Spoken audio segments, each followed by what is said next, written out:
indah laut takalon di celah pulau perahu layu.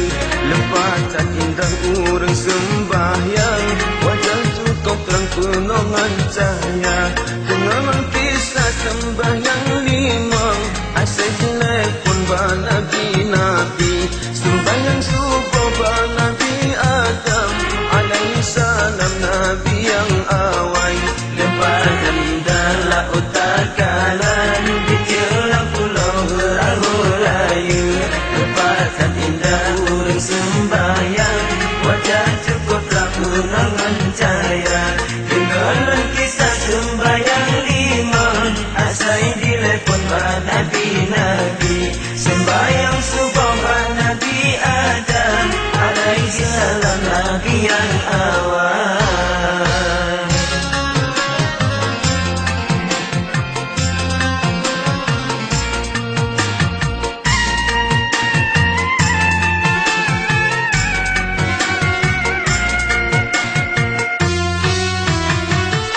Sembahyang luhur ke Nabi Daud, sembahyang asar ke Nabi Sulaiman, sembahyang maghrib ke Nabi Yaqub, sembahyang isya ke Nabi Yunus, menghimpun mandumba Nabi Muhammad sebab kebaikan Sayyidil Anbiya.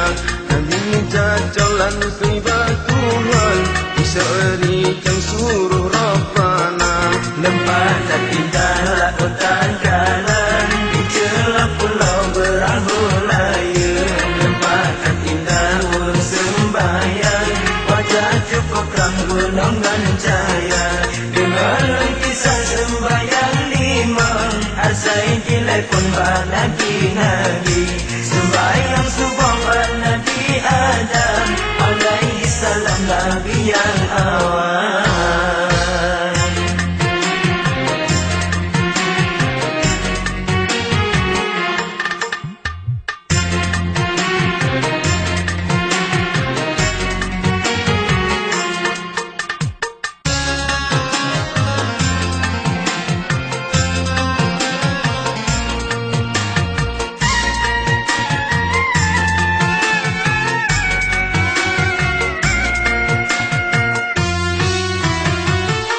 Sembahyang subuh beta ganta, sembahyang luhur beta ba'asa, sembahyang subuh 2 rakaat, silangai saban perampun dosa, dengan asal 8 rakaat, mungkin tu rahmat buka rata, mukrid nan isya 7 rakaat, mungkin tu azab nutup upena.